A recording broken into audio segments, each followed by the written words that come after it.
Good morning, students. Today I'm going to discuss one of the prominent topic, literary devices.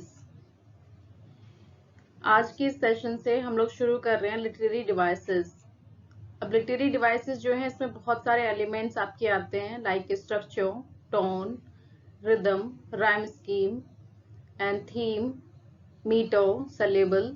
ठीक है, बहुत सारी चीजें मिलके मतलब ये बहुत सारी चीजें हैं जो लिटरेरी डिवाइसेस में यूज होती हैं।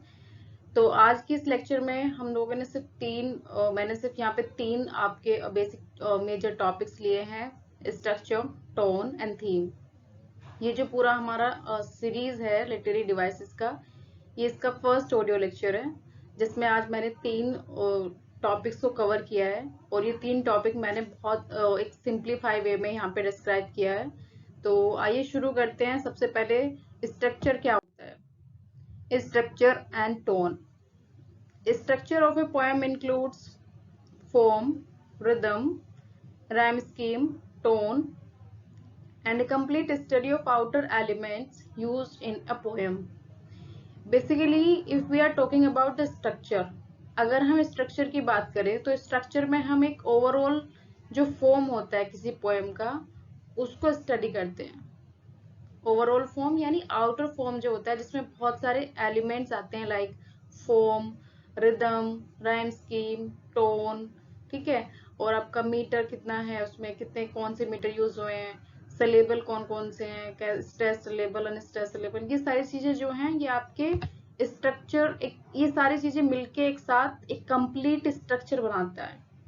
जैसे किसी बिल्डिंग का एक स्ट्रक्चर होता है, उसमें काफी सारे मटेरियल होते हैं जो एक कंप्लीट स्ट्रक्चर देता है बिल्डिंग को, इसी तरह एक पोएम का भी एक अपना स्ट्रक्चर होता है। जैसे पोएम जो है वो बहुत टाइप्स के होते हैं, लाइक नैरेटिव पोएम्स होता है, लॉन्ग पोएम्स होता है लाइक एपिक, शॉर्ट पोएम होता है लाइक आपका सोनेट, लिरिक, और आपका बैलेड होता है। ठीक है, तो जो फॉर्म्स ऑफ पोएट्री है, जो जितनी डिफरेंट टाइप्स की फॉर्म्स होती हैं पोएट्री की, इनका अपना डिफरेंट स्ट्रक्चर होता है।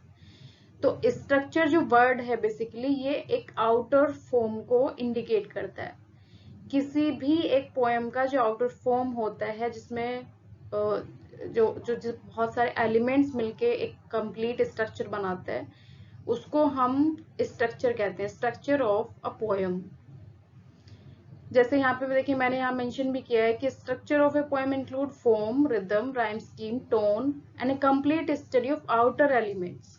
ठीक है, आपको इसमें अंदर जो सब्जेक्ट मैटर है उस पर ध्यान नहीं देना, आपको आउटर एलिमेंट्स में क्या क्या चीजें हैं, कितना मतलब ये स्टैंजा फॉर्म में लिखा हुआ है या फिर आपका बैलेड है या फिर आपका एपिक है, कौन से मीटर यूज हुए हैं, कौन से फिगर्स ऑफ स्पीच यूज हुए हैं। बेसिकली आपको स्टाइल पे ध्यान देना है। ठीक है, outer form, all of them come together to create a coherent poetic work। Means ये सारी जो एलिमेंट्स है, जो सारी चीजें हैं, ये सब मिलके एक कंप्लीट स्ट्रक्चर देता है एक पोएम को।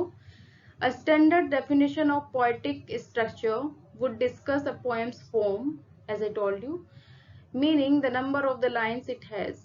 यानी आपको ये भी देखना है कि जो पोएम, जो टेक्स्ट आप पढ़ रहे हैं उसमें कितनी लाइन्स है, एक स्टैंजा में कितने लाइन है, लाइक वो 9 लाइन्स का स्टैंजा है, 7 लाइन्स का स्टैंजा है, या फिर कोई सोनेट है, कितने लाइन्स, उसमें आपको ये चीज भी ध्यान देना है। एंड रिदम, रिदम क्या है, उसकी राइम स्कीम क्या है, ये चीज भी देखना है। And whether it is an example of an existing type of poetry, और आपको ये देखना है कि जो पोएट्री आप पढ़ रहे हो, जो पोएम पढ़ रहे हो, वो किस टाइप का है। जैसे मैंने अभी बहुत सारे टाइप्स आपको बताए। Poetry is a very broad genre of writing that can include many disparate works। Poems can differ in content, structure और both। यानी जो पोएम है ये अपने आप में एक बहुत ब्रॉड जॉनरा है लिटरेचर का, जिसमें बहुत सारे टाइप्स होते हैं जो कंटेंट के बेस पे, स्ट्रक्चर के बेस पे, ठीक है, डिफरेंट डिफरेंट टाइप की होती है। तो ये जो पूरा ओवरऑल स्ट्रक्चर हम किसी पोएम का स्टडी करते हैं या फिर ओवरऑल जो फॉर्म हम स्टडी करते हैं उसको हम स्ट्रक्चर कहते हैं, स्ट्रक्चर ऑफ अ पोएम, यानी outer form of any poem. Okay, next आपका है टोन। टोन क्या है? Tone tell us how the writer feels about the text. यानी टोन जो है बेसिकली ये इंडिकेट करता है कि जो राइटर है, जो रीडर है, वो टेक्स्ट को पढ़ने के बाद कैसा फील करता है। All forms of writing aside from the academic have a tone of some sort. Means आप कोई भी एक वर्क पढ़ रहे हो, चाहे वो आप novel, short story, poem, text, drama, जो भी आप पढ़ रहे हैं उसका अपना एक टोन होता है.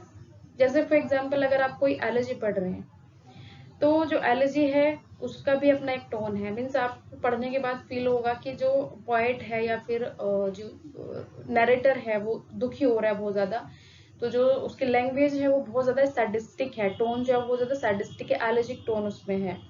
अगर आप कोई सटायर पढ़ रहे हैं तो आप उसमें देखेंगे कि जो पोएट है उसने एक बहुत सटायरिकल वे में, आयरनिकल वे में लोगों के ऊपर कमेंट किया है, किसी के ऊपर सटायर किया है, तो आप कहेंगे इसकी जो टोन है वो बहुत ज्यादा सटायरिकल है ना. अगर आप कोई फॉर एग्जाम्पल अगर आप कोई गोथिक एलिमेंट्स जिस पोएम में यूज हुए हैं, अगर आप कोई ऐसा पोएम पढ़ रहे हैं तो आप कहेंगे कि इसकी जो टोन है बहुत ज्यादा हॉरिफिक और टेरिफिक पोएम है, आई मीन टोन है. तो जो टोन है बेसिकली वो डिसाइड होता है कि टेक्स्ट को पढ़ने के बाद एक रीडर को कैसा फील होता है, उसको हम टोन कहते हैं. ठीक है, तो ये आपका है structure and tone. Come to the next one. Next आपका थीम. थीम क्या होता है? थीम जैसे हम लोग सब बेसिकली हम लोग जानते भी हैं कि थीम जो है वो एक सब्जेक्ट मैटर होता है. A literary theme is the main idea or underlying meaning a writer explores in a novel, short story, or other literary work. The theme of a story can be conveyed single character, setting, dialogue, plot, or a combination of all of these elements. अगर हम literary theme की बात करें, जो theme होता है वो एक मेन आइडिया होता है, एक ओवरऑल कॉन्सेप्ट होता है जिसको लेके राइटर चलता है अपने पूरे वर्क में, from the very beginning to the end वो उसी आइडिया को, उसी कंसेप्ट को फॉलो करता है. तो यानी ओवरऑल एक जो मेन आइडिया होता है जिसको हम सेंट्रल आइडिया भी कहते हैं, सेंट्रल आइडिया, मेन आइडिया और मेन कॉन्सेप्ट, जिसको पूरे नॉवल में या फिर शॉर्ट स्टोरी या जो भी whatever you are studying और यू आर राइटिंग, आप उसमें पूरे उसमें फॉलो करते हैं from the very beginning to till the end. आप उसको लेके चलते हैं अपने आइडिया को और ओवरऑल लास्ट में आप एक उसका कंक्लूजन देते हैं. तो वो जो है वो आपका थीम कहलाता है. जैसे अगर आप कोई पोएम पढ़ रहे हैं तो कुछ जो पोएम होती है वो मतलब कुछ जैसे एलिजी पोएम है वो जो है किसी की डेथ के नियर डियर जो पर्सन है उसकी डेथ के ऊपर लिखा गया है, तो उसका थीम जो है वो किसी की डेथ के ऊपर लिखा गया है, तो उसका जो थीम है वो है किसी की डेथ के ऊपर मॉर्न करना, बेसिकली किसी के लिए सोरो मतलब सोरो फील करना. जैसे elegy return a country churchyard है आपका, उसमें जो पोएट है टॉमस ग्रे, वो जो पुअर विलेजर्स जो हैं जिनकी डेथ हो चुकी है उनके फेट पे, मतलब उनकी डेथ पे वो मॉर्न कर रहा है. तो ये पूरा एक ओवरऑल आइडिया वो लेके चलता है from the beginning to the and.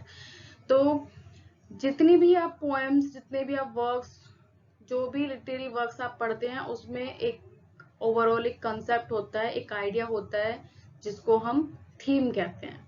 ठीक है, तो ये है आपका थीम बेसिकली. और इसमें जो theme of a story it can be conveyed by single character और by lot of characters, setting, dialogue, plot, means ये सारी चीजें जो हैं ये सब कंबाइन होके एक थीम को ओवरऑल लेके चलती हैं. ठीक है, थीम का मतलब ये होता है लाइक हम ये भी कह सकते हैं कि without theme they cannot be a work, or the theme is supposed to be the soul of the work. जैसे without soul there cannot be any body, और जैसे कि आत्मा के बिना कोई शरीर नहीं होता है, इसी तरह से थीम के बिना कोई वर्क नहीं हो सकता है. तो theme is a most necessary part of a work. Without theme there cannot be any work, you cannot write any work. So there should be a particular theme, an idea, an overall concept जिसको आप लेके पूरे work में चलते हैं. ठीक है, तो ये होता है आपका थीम. तो ठीक है, आज के इस लेक्चर में हम लोगों ने ये तीन चीजें डिस्कस किया, structure of the poem, tone of the poem and theme. Theme क्या होता है. ठीक है, नेक्स्ट जो इसी सीरीज का लिटरेरी डिवाइस की जो सीरीज चल रही है इसमें हम नेक्स्ट और देखेंगे कि रिदम क्या होता है, राइम स्कीम क्या होता है और मीटर क्या होते हैं. ठीक है, नेक्स्ट जो हमारा वीडियो लेक्चर होगा उसमें हम वो चीजें डिस्कस करेंगे. तो आई होप ये आपको थोड़ा क्लियर अच्छे से हो गया होगा। फिर भी अगर आपको कोई प्रॉब्लम है या कोई चीज़ समझ नहीं आती है तो आप प्लीज़ कमेंट बॉक्स में लिख सकते हैं। तो नेक्स्ट जो हमारा लेक्चर होगा उसमें हम लोग उसको डिस्कस करते हैं। ठीक है, सो थैंक यू।